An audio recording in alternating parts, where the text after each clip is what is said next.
이른 아침 햇살이 대리석 바닥에 길게 뻗어 있는 김 여사의 저택은 고요함 속에서도 품격을 자랑하고 있었습니다.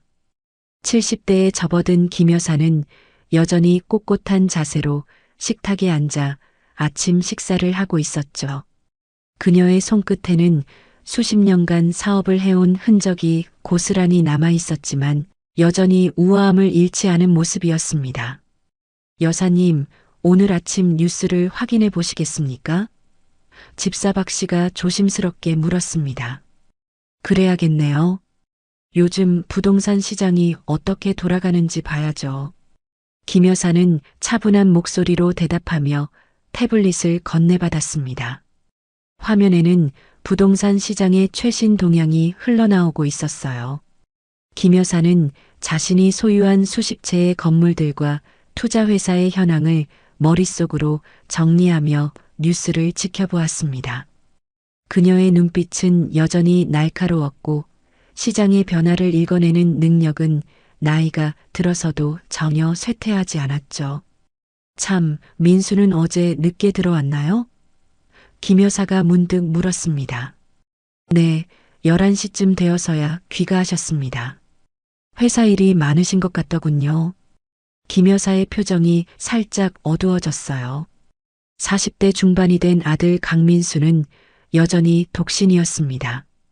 회사 경영에만 몰두하느라 개인적인 삶은 뒷전으로 밀려난 지 오래였죠. 어머니로서는 아들의 성공을 기쁘게 생각하면서도 한편으로는 그가 혼자 살아가는 모습이 안타까웠습니다. 민수 녀석, 일만 알고 살면 어떡해요. 나이도 이제 45살인데. 김 여사는 한숨을 쉬며 중얼거렸습니다. 집사 박 씨는 조심스럽게 말을 이어갔어요. 민수 사장님께서 최근에 좋은 분을 만나셨다는 이야기를 들었습니다만. 정말요? 김 여사의 눈이 반짝 빛났습니다. 어떤 분인가요? 자세한 건 잘 모르겠습니다만 명품 매장에서 일하시는 분이라고 하더군요. 나이는 30대 초반 정도 되실 것 같고요. 김 여사는 잠시 생각에 잠겼어요. 아들이 드디어 누군가를 만나고 있다는 사실이 기뻤지만 동시에 묘한 불안감도 느껴졌습니다. 수십 년간 사업을 하면서 사람을 보는 눈을 기른 그녀로서는 아직 그 여자를 직접 만나보지도 않았는데 왠지 모를 경계심이 들었죠. 민수가 직접 그분에 대해 이야기해 줄 때까지 기다려봐야겠네요. 김 여사는 차분히 말했지만 마음 한구석에서는 벌써부터 아들의 상대방에 대한 호기심과 걱정이 자라나고 있었습니다.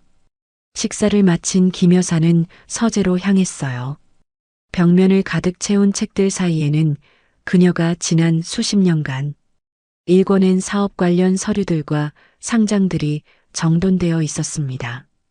그녀는 창문 너머로 보이는 넓은 정원을 바라보며 깊은 생각에 잠겼죠. 김 여사의 삶은 결코 평탄하지 않았습니다. 젊은 시절부터 남편과 함께 작은 사업을 시작해서 지금의 부를 일구기까지 수많은 시련과 배신을 겪어야 했죠. 특히 사람을 잘못 믿어서 큰 손해를 본 경험들이 있었기에 그녀는 누구보다도 사람의 본성을 꿰뚫어 보는 능력이 뛰어났습니다. 민수가 행복했으면 좋겠는데. 김 여사는 혼잣말을 하며 액자 속 아들의 사진을 바라봤어요. 사진 속의 강민수는 진지한 표정으로 카메라를 바라보고 있었지만 어딘지 외로워 보이는 모습이었습니다. 그때 휴대폰이 울렸어요. 아들로부터 온 메시지였습니다. 어머니, 오늘 저녁에 시간 되시면 중요한 이야기가 있어요. 김 여사는 메시지를 보며 직감적으로 느꼈습니다. 아마도 그 여자에 대한 이야기일 거라고요. 그녀의 가슴은 기대와 불안이 뒤섞인 복잡한 감정으로 가득 찼습니다. 오후 2시 강민수는 자신의 사무실에서 연이은 회의에 참석하고 있었습니다. 그가 이끄는 회사는 IT 솔루션 분야에서 손꼽히는 기업이었고 그의 책상 위에는 검토해야 할 계약서들과 보고서들이 산더미처럼 쌓여 있었죠. 사장님, 다음 프로젝트 일정을 확정해야 하는데요. 부장이 조심스럽게 말했습니다. 네, 검토해 보겠습니다. 강민수는 서류를 넘기며 대답했지만 그의 머릿속에는 다른 생각이 맴돌고 있었어요. 바로 예린이었습니다. 한 달 전 우연히 명품 매장에서 만난 그녀는 강민수의 마음에 새로운 설렘을 가져다 주었죠. 예린의 밝은 미소와 상냥한 말투, 그리고 세련된 외모는 바쁜 일상에 지쳐있던 그에게 신선한 바람 같았습니다. 민수야, 요즘 표정이 많이 밝아졌네. 동료 부사장이 농담조로 말했어요. 혹시 좋은 사람 생겼나? 강민수는 어색하게 웃으며 고개를 저었습니다. 무슨 소리예요? 일도 바쁜데 그런 여유가 어디 있겠어요. 하지만 그의 마음은 그렇지 않았죠. 예린과 함께했던 지난 주말의 데이트가 자꾸만 떠올랐습니다. 그녀가 커피를 마시며 환하게 웃던 모습, 자신의 이야기에 진지하게 귀 기울여주던 모습들이 머릿속에서 맴돌았어요.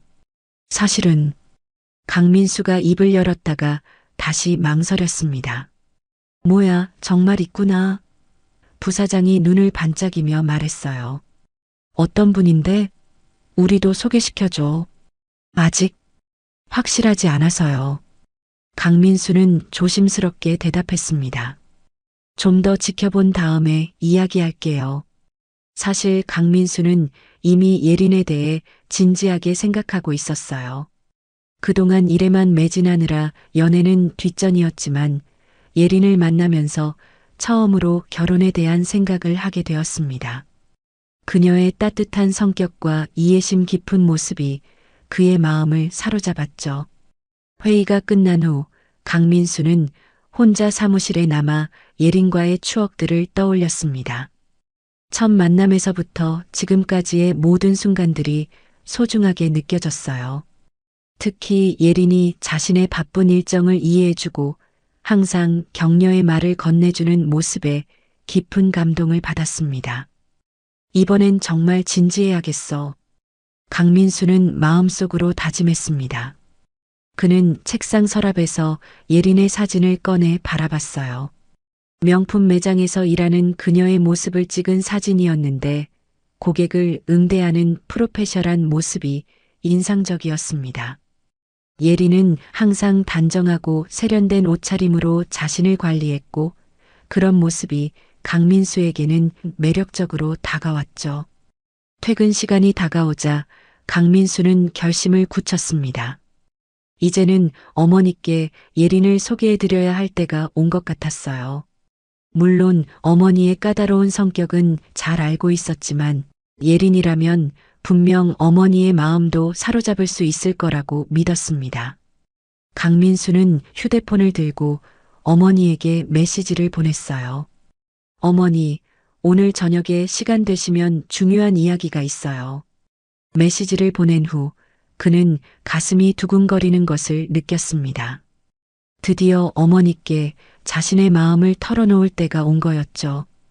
예린과의 미래에 대한 기대감과 어머니의 반응에 대한 걱정이 동시에 밀려왔어요. 분명 어머니도 예린을 좋아하실 거야. 강민수는 자신을 달래며 중얼거렸습니다. 예린은 정말 좋은 사람이니까. 그는 마지막 업무를 정리하며 집으로 향할 준비를 했어요. 오늘 밤은 그의 인생에서 중요한 전환점이 될 것 같았습니다. 어머니께 예린을 소개하고 그녀와의 결혼에 대한 진지한 의향을 밝힐 생각이었죠. 강민수의 마음은 설렘과 긴장이 교차하고 있었습니다. 그동안 일만 생각하며 살아온 그에게 예린은 새로운 삶의 동력이 되어 주었고 이제는 그 사랑을 현실로 만들고 싶었어요. 저녁 7시 김 여사는 식당에서 아들을 기다리고 있었습니다. 평소보다 일찍 들어온다고 연락을 받았기에 그녀는 특별히 아들이 좋아하는 갈비찜을 준비해달라고 요리사에게 부탁했었죠. 하지만 마음 한구석에서는 묘한 긴장감이 감돌고 있었어요. 어머니 왔습니다. 강민수가 현관문을 열며 들어섰습니다. 어서 와, 민수야. 피곤하겠구나. 김 여사는 따뜻하게 맞이하며 아들의 얼굴을 살펴봤어요. 평소와 달리 어딘지 들떠 보이는 표정이었습니다. 식사를 하는 동안 강민수는 평소보다 말수가 많았어요. 회사 일 이야기부터 시작해서 최근에 읽은 책 이야기까지 마치 무언가를 준비하는 듯한 모습이었습니다. 김 여사는 그런 아들의 모습을 지켜보며 직감적으로 느꼈죠. 오늘 밤 중요한 이야기를 들을 것 같다고요. 어머니, 강민수가 드디어 입을 열었습니다. 제가 요즘 만나고 있는 사람이 있어요. 김 여사의 숟가락이 잠시 멈췄어요. 예상했던 이야기였지만 막상 들으니 가슴이 두근거렸습니다. 그래, 어떤 분인데? 명품 매장에서 일하시는 분이에요.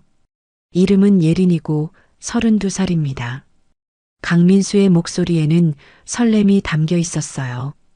정말 좋은 분이에요, 어머니. 강민수는 주머니에서 휴대폰을 꺼내 예린의 사진을 보여주었습니다.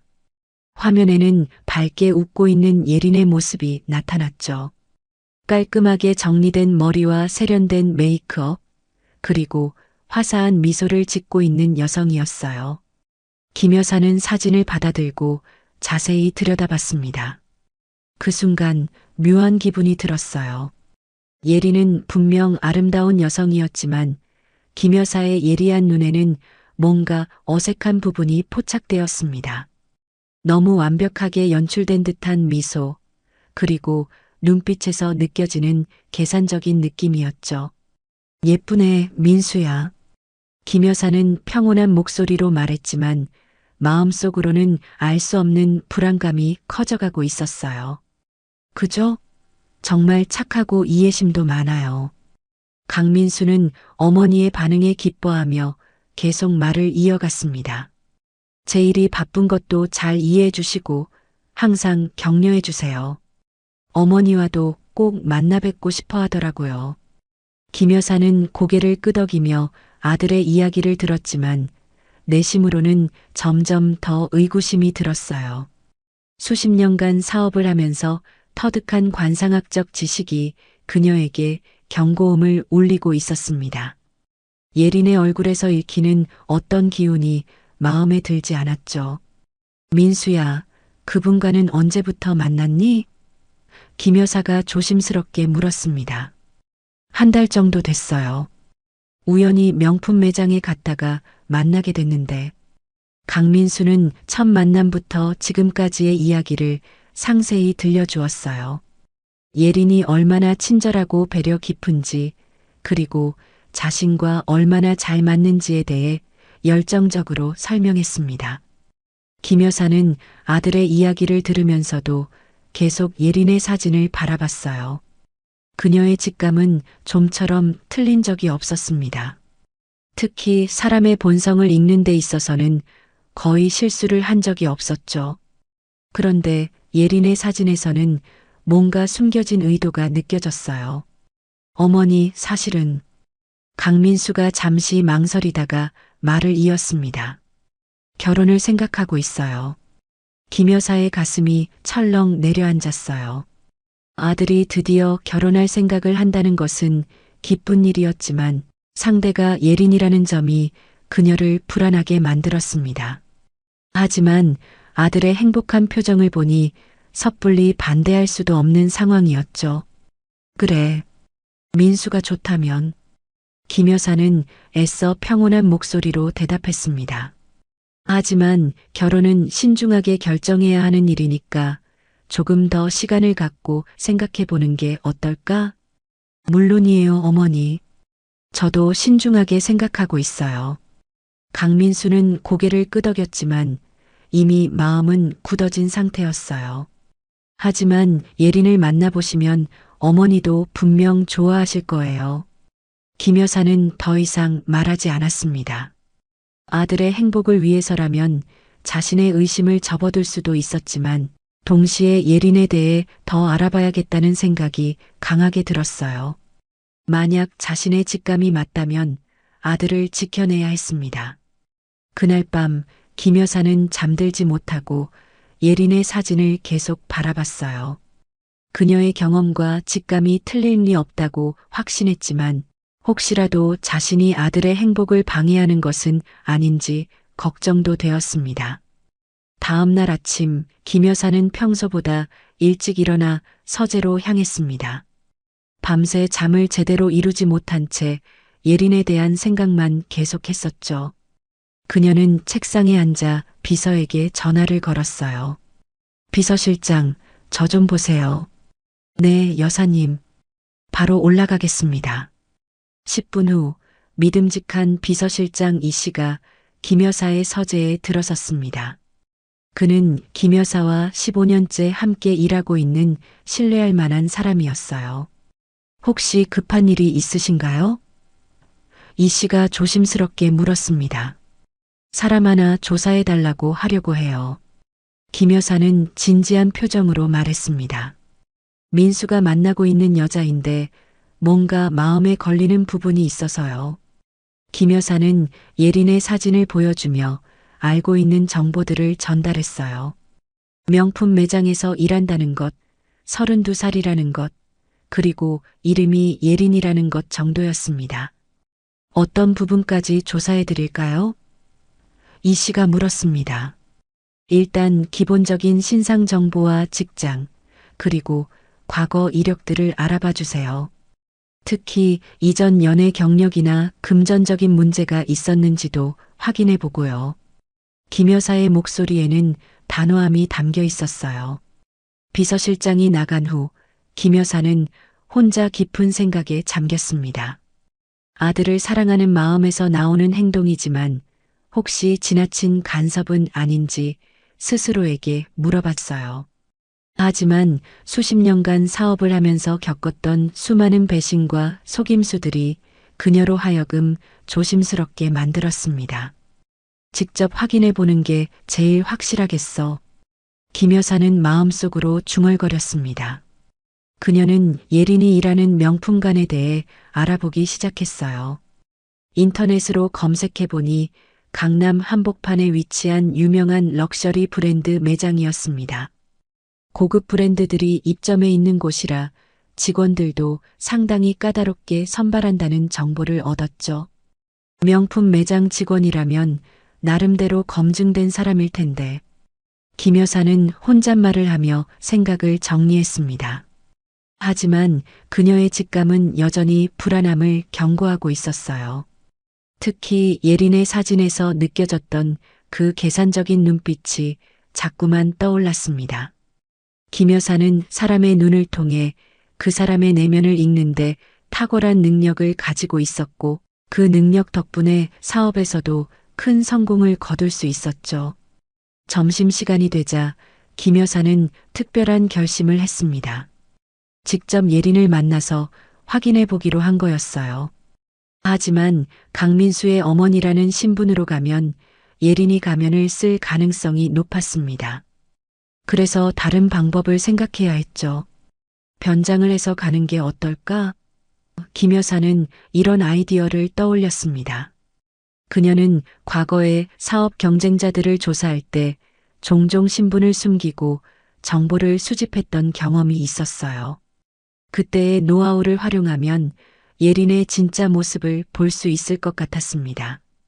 김 여사는 명품관 주변 상황을 파악하기 위해 인터넷으로 거리뷰를 살펴봤어요. 그곳은 유동 인구가 많고 다양한 상점들이 밀집해 있는 곳이었습니다. 특히 전단지를 나눠주는 아르바이트생들이 자주 보이는 곳이기도 했죠. 전단지 알바로 변장하면 자연스럽게 관찰할 수 있겠네. 김 여사는 구체적인 계획을 세우기 시작했습니다. 그녀는 옷장으로 가서 평소에 입지 않는 검소한 옷들을 찾아봤어요. 하지만 아무리 검소한 옷이라고 해도 고급스러운 느낌이 나는 것들 뿐이었습니다. 진짜 가난한 할머니처럼 보이려면 더 확실한 변장이 필요했죠. 김 여사는 과거에 연극을 좋아했던 취미를 떠올렸습니다. 젊은 시절 아마추어 연극단에서 활동했던 경험이 있었고 그때 배웠던 분장 기술들이 도움이 될 것 같았어요. 내일부터 본격적으로 준비해야겠어. 김 여사는 마음을 굳히며 계획을 구체화했습니다. 그녀는 예린의 근무 시간과 매장의 운영 시간, 그리고 주변 환경까지 모든 것을 철저히 파악할 생각이었어요. 아들의 행복이 걸린 문제였기에 어떤 수고도 마다하지 않을 각오였습니다. 저녁이 되어 강민수가 집에 돌아왔을 때 김 여사는 평소와 다름없이 자연스럽게 행동했습니다. 하지만 마음속으로는 이미 예린을 직접 관찰할 계획으로 가득 차 있었죠. 이틀 후, 김 여사는 자신의 드레스룸에서 변장 준비를 하고 있었습니다. 그녀는 예전에 알고 지내던 연극 관련 지인에게 부탁해서 전문 분장사를 불러왔어요. 분장사는 김 여사의 요청에 놀랐지만 비밀을 지켜달라는 당부와 함께 충분한 보수를 받고 협조하기로 했습니다. 정말 가난한 할머니처럼 보이게 해주세요. 김 여사가 분장사에게 당부했습니다. 누구도 알아볼 수 없을 정도로요. 분장사는 숙련된 솜씨로 김 여사의 얼굴을 변화시켜 나갔어요. 주름살을 더 깊게 만들고 피부톤을 어둡게 바꾸었습니다. 그리고 머리카락도 허름한 가발로 바꿔서 완전히 다른 사람으로 만들어갔죠. 이제 옷을 갈아입으시면 됩니다. 분장사가 말했습니다. 김 여사는 미리 준비해둔 낡은 옷들을 입었어요. 색이 바랜 카디건과 오래된 바지, 그리고 달아빠진 운동화까지. 마지막으로 지팡이까지 들자 완전히 다른 사람이 되었습니다. 거울을 보니 평범한 동네 할머니의 모습이었어요. 김 여사 자신도 놀랄 정도로 완벽한 변장이었습니다. 이제 누구도 그녀가 백만장자라는 것을 알 수 없을 거라고 확신했죠. 전단지는 어떻게 구하시겠어요? 분장사가 물었습니다. 그건 제가 알아서 할게요. 김 여사는 이미 계획을 세워두고 있었어요. 분장사가 떠난 후 김 여사는 집사 박 씨에게 부탁했습니다. 새로 생긴 레스토랑 전단지를 몇 장 만들어서 가져다 주세요. 가짜로 만든 거라도 상관없어요. 박 씨는 김 여사의 부탁이 이상했지만 묻지 않고 준비해 주었습니다. 그는 오랫동안 김 여사를 모셔왔기에 그녀의 독특한 성격과 행동력을 잘 알고 있었죠. 다음 날 오전 김 여사는 변장을 하고 명품관이 있는 강남으로 향했습니다. 운전기사에게는 개인적인 용무가 있다며 택시를 타고 갔어요. 누구에게도 자신의 정체를 들키고 싶지 않았습니다. 명품관 앞에 도착한 김 여사는 주변을 둘러보며 적당한 자리를 찾았어요. 매장 입구에서 적당히 떨어진 곳에 서서 전단지를 나눠주기 시작했습니다. 지나가는 사람들에게 새로 생긴 맛집이에요 하며 전단지를 건네는 모습은 자연스러웠죠. 1시간 정도 지났을 때 드디어 예린이 나타났습니다. 김 여사는 즉시 그녀를 알아봤어요. 사진에서 본 것보다 더 세련되고 아름다운 모습이었지만 여전히 그 눈빛에서 느껴지는 계산적인 느낌은 변하지 않았습니다. 예린은 명품 매장 직원답게 완벽하게 차려입고 있었어요. 비싼 정장과 명품 가방, 그리고 세심하게 관리된 외모까지. 하지만 김 여사에게는 뭔가 과도하게 꾸며진 느낌으로 다가왔습니다. 김 여사는 예린이 고객들을 응대하는 모습을 관찰했어요. 명품을 구경하러 온 부유해 보이는 고객들에게는 극진한 친절을 베풀었지만 그냥 지나가는 일반인들에게는 관심조차 보이지 않았습니다. 전단지 받으세요. 김 여사가 예린에게 다가가며 말했습니다. 예린은 김 여사를 보더니 얼굴을 찡그렸어요. 필요 없어요. 그녀의 목소리는 차갑고 무뚝뚝했습니다. 김 여사는 충격을 받았어요. 아들이 그토록 착하다고 했던 예린의 모습과는 완전히 달랐습니다. 가난해 보이는 할머니에게 보이는 그녀의 태도는 냉정하기 그지없었죠. 할머니, 여기서 장사하시면 안 돼요. 저희 매장 앞이거든요. 예린이 짜증스런 표정으로 말했습니다. 아, 죄송합니다. 김 여사는 일부러 작은 목소리로 대답하며 몇 걸음 물러났어요. 그때 고급 승용차에서 내린 중년 여성이 매장으로 들어갔습니다. 예린의 태도는 순식간에 바뀌었어요. 환한 미소를 지으며 고객을 맞이하는 모습은 마치 다른 사람 같았습니다. 어서 오세요. 오늘 새로 들어온 상품들이 있는데 구경해 보시겠어요? 예린의 목소리는 꿀처럼 달콤했습니다. 김 여사는 이 모든 상황을 지켜보며 확신을 갖게 되었어요. 예린은 분명히 이중적인 성격의 소유자였습니다. 돈과 지위에 따라 태도를 바꾸는 전형적인 속물이었죠. 오후 내내 관찰한 결과 김 여사의 의심은 더욱 굳어졌습니다. 예린은 부유한 고객들에게만 극진한 서비스를 제공했고 그렇지 않은 사람들에게는 무관심하거나 심지어 불친절했어요. 이런 여자가 우리 민수를 속이고 있구나. 김 여사는 마음속으로 분노가 치밀어 올랐습니다. 하지만 아직 더 확실한 증거가 필요했어요. 단순히 직장에서의 모습만으로는 예린의 본성을 완전히 파악했다고 할 수 없었습니다. 김 여사는 더 결정적인 순간을 기다리기로 했죠. 명품관에서의 관찰을 마친 김 여사는 예린에 대해 더 자세히 알아보기로 했습니다. 변장을 한 채로 매장 근처 카페에 자리를 잡고 예린의 휴식 시간을 기다렸어요. 오후 3시경 예린이 동료 직원과 함께 카페로 들어오는 것을 확인했습니다. 김 여사는 조용히 그들 근처 테이블에 앉아 귀를 기울였어요. 다행히 카페 안은 그리 시끄럽지 않아서 대화 내용을 들을 수 있었습니다. 정말 피곤해 죽겠어. 예린이 커피를 마시며 한숨을 쉬었습니다.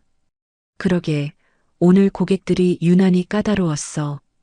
동료가 맞장구 쳤어요. 근데 예린아, 요즘 남자친구 있다며? 어떤 사람이야? 동료가 호기심 어린 목소리로 물었습니다. 예린의 눈이 반짝였어요. 응, 정말 괜찮은 사람이야. 사업하는 사람인데 돈도 많고. 김 여사의 가슴이 철렁 내려앉았습니다. 예린이 강민수를 어떻게 생각하고 있는지 직접 들을 수 있는 기회였어요. 어머, 부자구나. 어떻게 만났어? 동료가 흥미롭게 물었습니다. 우리 매장에 왔다가 만났어. 처음에는 별로였는데 알고 보니 IT 회사 사장이더라고. 예린은 득이에 찬 표정으로 말했어요. 집도 강남에 있고 어머니는 부동산 재벌이래. 김 여사는 주먹을 꽉 쥐었습니다. 예린이 강민수를 사람으로 보는 게 아니라 돈으로만 보고 있다는 것이 명확해졌어요. 와, 대박. 그럼 결혼하면 완전 시집 잘 가는 거네. 동료가 부러워하며 말했습니다. 그러게. 솔직히 외모는 그냥 그런데 조건이 너무 좋잖아. 예린이 낄낄거리며 웃었어요. 나이도 40 중반이라 연애 경험도 별로 없어서 내가 원하는 대로 다 해줘. 김 여사는 분노로 몸이 떨렸습니다. 예린이 자신의 아들을 완전히 우롱하고 있었어요. 강민수의 진심을 이용해서 자신의 이익만 챙기려는 속셈이 뻔히 보였습니다. 그런데 시어머니는 어때? 부잣집 시어머니들 까다롭다던데. 동료가 걱정스럽게 물었어요. 아직 안 만났어. 근데 뭐 어때? 내가 잘하면 되지. 예린은 자신만만하게 말했습니다. 나는 연기도 잘하거든. 착한 며느리 연기 정도는 문제 없어. 김 여사는 더 이상 들을 수 없었어요.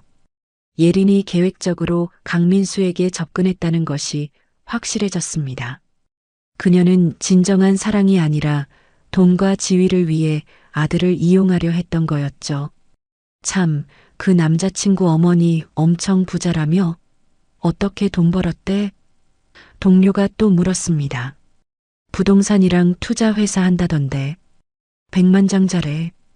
예린의 목소리에는 탐욕이 묻어났어요. 결혼하면 나도 부자 되는 거지. 더 이상 이런 서비스업 안 해도 되고. 김 여사는 참을 수 없어서 자리에서 일어날 뻔했지만 간신히 참았습니다. 더 많은 것을 들어야 했어요. 그런데 진짜 좋아하는 거야? 아니면 그냥 조건 때문에? 동료가 조심스럽게 물었습니다. 예리는 잠시 침묵했다가 냉소적으로 웃었어요. 좋아한다는 게 뭐야? 난 현실적인 사람이거든. 사랑보다는 안정적인 미래가 더 중요해. 그때 예린의 휴대폰이 울렸습니다. 강민수로부터 온 문자였어요. 어머, 민수 오빠가 문자 보냈네. 예린이 휴대폰을 보며 말했습니다. 오늘 저녁 먹자는데 또 비싼 레스토랑 가자고 하네. 좋아. 부러워 죽겠다. 나도 그런 남자친구 만났으면. 동료가 한숨을 쉬었어요. 너도 조건 좋은 남자 찾아봐. 사랑 따위는 나중 일이야. 예린이 조언하듯 말했습니다. 김 여사는 더 이상 듣지 않고 조용히 카페를 나왔어요. 마음속에는 분노와 실망 그리고 아들에 대한 걱정이 뒤섞여 있었습니다. 예린의 본성을 완전히 파악한 지금 어떻게 아들을 지켜낼지 고민해야 했어요. 변장을 풀고 집으로 돌아가는 길에 김 여사는 마음을 정리했습니다. 예린이 강민수를 진심으로 사랑하지 않는다는 것은 분명했어요. 오히려 그를 이용해서 자신의 욕망을 채우려는 이기적인 여자였습니다. 민수를 지켜내야 해. 김 여사는 마음속으로 다짐했습니다. 이런 여자에게 속아서는 안 돼. 하지만 문제는 어떻게 아들에게 이 사실을 알릴지였어요. 직접 말하면 아들이 믿지 않을 가능성이 높았고 설사 믿는다 해도 상처받을 것이 뻔했습니다. 김 여사는 더 확실한 증거와 방법이 필요했어요. 집으로 돌아온 김 여사는 비서실장에게 연락했습니다. 예린에 대한 조사 결과를 들어볼 때가 온 것 같았어요. 오늘 직접 목격한 예린의 본성과 조사 결과를 종합해서 확실한 대응 방안을 세워야 했습니다. 여사님, 조사 결과가 나왔습니다. 비서실장 이 씨가 서재로 들어와 두꺼운 파일을 내려놓았어요. 어떤 내용인가요?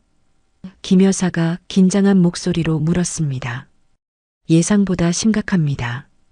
이 씨의 표정이 어두워졌어요. 예린 씨는 과거에 여러 남성들과 만나면서 비슷한 패턴을 보였습니다. 주로 경제적으로 여유 있는 남성들만 골라서 만났고 관계가 깊어지면 여러 가지 명목으로 돈을 요구했다고 합니다. 김 여사의 표정이 굳어졌어요. 자신의 직감이 맞았다는 것이 확인된 순간이었습니다. 더 있습니다. 이 씨가 계속 말을 이었어요. 현재 일하고 있는 명품 매장에서도 문제가 있었습니다. 고객의 개인정보를 이용해서 부정한 거래에 연루된 적이 있다는 제보가 들어왔습니다. 아직 공식적으로 드러나지 않았지만 내부에서는 이미 알려진 사실이라고 하네요. 김 여사는 파일을 넘겨보며 예린의 과거 행적들을 확인했습니다. 사진들과 증언들, 그리고 금전거래 내역까지 모든 것이 예린이 계획적으로 남성들에게 접근해서 이익을 취하는 인물이라는 것을 보여주고 있었어요. 이 정도면 충분한 증거가 되겠네요. 김 여사가 파일을 덮으며 말했습니다. 하지만 여전히 문제는 남아 있었어요. 어떻게 강민수에게 이 사실을 알릴 것인가 하는 점이었습니다. 아들은 예린을 진심으로 사랑하고 있었고 갑작스럽게 이런 사실을 알려주면 큰 상처를 받을 것이 분명했습니다. 김 여사는 결정적인 순간을 만들기로 했어요. 예린이 자신의 본성을 스스로 드러내도록 상황을 만드는 것이었습니다. 다음 날 김 여사는 다시 변장을 하고 명품관으로 향했습니다. 이번에는 특별한 계획이 있었어요. 예린이 퇴근하는 시간에 맞춰서 그녀와 우연히 마주치는 것이었습니다. 오후 6시 예린이 매장에서 나오는 것을 확인한 김 여사는 그녀의 앞을 가로막았어요. 아가씨, 혹시 도와주실 수 있나요? 김 여사가 떨리는 목소리로 말했습니다. 길을 잃어버렸는데. 예리는 김 여사를 보더니 짜증스러운 표정을 지었어요. 할머니, 저 바빠요. 다른 사람한테 물어보세요. 제발 좀 도와주세요. 집이 어디인지 모르겠어요. 김 여사가 연기를 하며 애원했습니다. 아, 정말 짜증나네. 예린이 노골적으로 불쾌감을 드러냈어요. 경찰서나 파출소 가세요. 저한테 왜 그러세요? 그때 김 여사가 일부러 가방에서 녹음기를 꺼내는 척했습니다. 사실은 휴대폰의 녹음 기능을 켜둔 상태였어요. 요즘 젊은 사람들은 왜 이렇게 차가운가요? 김 여사가 중얼거렸습니다. 뭐라고요? 예린의 목소리가 날카로워졌어요. 할머니, 저도 제 할 일이 있어요. 남의 일까지 신경 쓸 여유 없거든요. 그리고 요즘 가난한 사람들이 부자들한테 의존하려고만 하는데 그게 더 문제 아니에요? 김 여사는 예린의 본성이 완전히 드러나는 순간을 포착했어요. 녹음도 완벽하게 되고 있었습니다. 아가씨가 하는 말이 너무 심하네요. 김 여사가 실망한 목소리로 말했습니다. 심해요? 현실이에요, 현실. 예린이 목소리를 높였어요. 돈 없으면 뒤로 빠지세요. 저는 성공한 사람하고만 어울리거든요. 제 남자친구처럼 부자하고 능력 있는 사람 말이에요. 김 여사는 더 이상 들을 필요가 없었어요. 예린의 본성이 완전히 녹음된 상태였고 이제 강민수에게 보여줄 결정적인 증거가 생긴 것이었습니다. 그래요, 알겠습니다.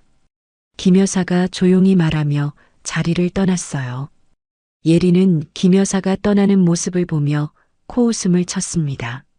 자신이 방금 어떤 실수를 했는지 전혀 모르고 있었어요. 김 여사는 집으로 돌아가며 마음을 정리했습니다. 이제 강민수에게 진실을 알려줄 때가 왔어요. 녹음 파일과 조사 자료, 그리고 자신이 직접 목격한 모든 것들을 종합해서 아들을 설득해야 했습니다. 하지만 여전히 마음이 무거웠어요. 아들이 받을 상처를 생각하면 가슴이 아팠습니다. 그래도 지금 상처받는 것이 결혼 후에 더 큰 불행을 겪는 것보다는 나을 거라고 자신을 달랬어요. 그날 저녁 김 여사는 강민수가 집에 돌아오기를 기다리고 있었습니다. 녹음 파일과 조사 자료들을 정리해두고 마음의 준비를 하고 있었어요. 아들에게 진실을 말하는 것이 쉽지 않다는 것을 알고 있었지만 더 이상 미룰 수는 없었습니다. 오후 8시 강민수가 평소보다 기분 좋은 표정으로 집에 들어왔어요. 어머니, 오늘 예린이랑 정말 좋은 시간을 보냈어요. 강민수가 환하게 웃으며 말했습니다. 곧 어머니께도 정식으로 소개해드리고 싶어요. 김 여사의 가슴이 아팠어요. 아들의 행복한 모습을 보니 더욱 힘들었지만 진실을 알려주는 것이 아들을 위한 일이라고 다시 한번 다짐했습니다. 민수야, 잠깐 앉아봐. 중요한 이야기가 있어. 김 여사가 진지한 목소리로 말했습니다. 강민수는 어머니의 표정이 평소와 다르다는 것을 느꼈어요. 무슨 일이세요, 어머니? 김 여사는 조사 자료가 담긴 파일을 강민수 앞에 놓았습니다.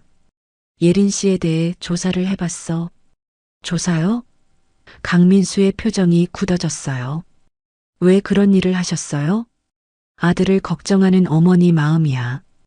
김 여사가 차분히 말했습니다. 그런데 결과가 좋지 않구나. 강민수는 파일을 펼쳐보기 시작했어요.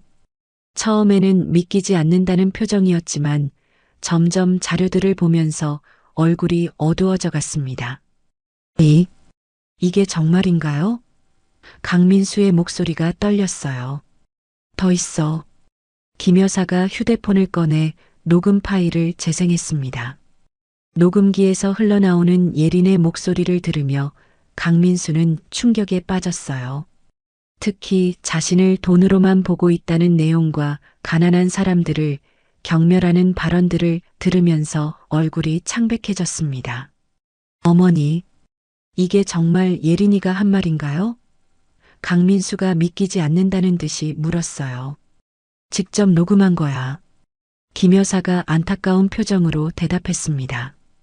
민수야, 어머니도 이런 말을 하고 싶지 않았어. 하지만 내가 속고 있다는 걸 알고도 가만히 있을 수는 없었어. 강민수는 한동안 말없이 앉아 있었어요. 그동안 진심으로 사랑했다고 생각했던 예린의 진짜 모습을 알게 된 충격이 컸습니다. 정말 바보였네요, 저는. 강민수가 고개를 떨구며 중얼거렸습니다. 김 여사는 아들의 어깨에 손을 올렸어요. 민수야, 내가 바보가 아니야. 사람을 진심으로 사랑하는 마음을 가진 거지. 그건 잘못된 게 아니야. 하지만 이렇게 속았잖아요. 강민수의 목소리에는 자책감이 묻어났어요. 지금 알았으니까 다행이야. 김 여사가 위로하며 말했습니다. 만약 결혼한 후에 알았다면 더 큰 상처를 받았을 거야. 강민수는 잠시 생각에 잠겼다가 고개를 들었어요. 어머니, 제가 예린을 직접 만나서 확인해 보고 싶어요. 그래, 그게 좋겠구나. 김 여사가 고개를 끄덕였습니다. 하지만 혼자 가지는 말고 조심해. 다음 날 강민수는 예린이 일하는 명품 매장으로 찾아갔습니다. 그는 평소와 달리 편안한 옷차림으로 갔어요. 예린이 자신의 외모나 조건이 달라졌을 때 어떤 반응을 보이는지 확인하고 싶었습니다. 민수 오빠, 왜 이렇게 차림으로 오셨어요? 예린이 강민수를 보며 당황한 표정을 지었어요. 오늘은 좀 편하게 입고 싶어서. 강민수가 담담하게 대답했습니다. 예린아, 우리 진지하게 이야기할 시간을 가질까? 예린은 뭔가 이상하다는 것을 감지했지만 일단 웃으며 대답했어요. 네, 좋아요. 퇴근하고 만나요. 그날 저녁 강민수는 예린에게 모든 사실을 털어놓았습니다. 어머니의 조사 결과와 녹음 내용까지 모든 것을 보여주었어요.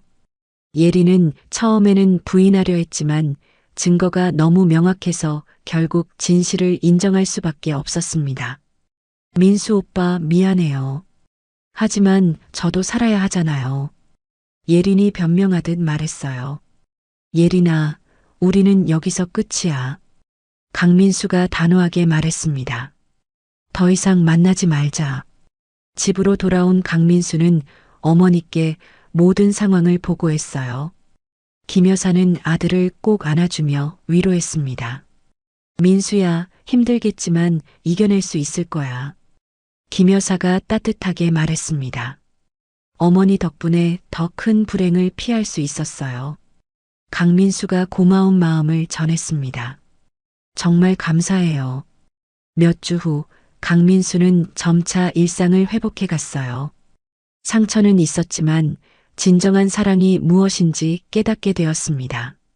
김 여사는 아들이 다시 웃는 모습을 보며 안도의 한숨을 쉬었어요. 민수야, 서두르지 마. 진짜 너를 사랑하는 사람은 언젠가 나타날 거야. 김 여사가 아들을 격려했습니다. 네, 어머니. 이번 일로 많이 배웠어요. 강민수가 성숙해진 목소리로 대답했습니다. 김 여사는 마음이 놓였어요. 비록 힘든 과정이었지만 아들을 지켜낼 수 있었고 그것이 진정한 어머니의 사랑이라고 생각했습니다. 앞으로 강민수가 진정한 행복을 찾을 수 있을 거라는 확신을 갖게 되었죠.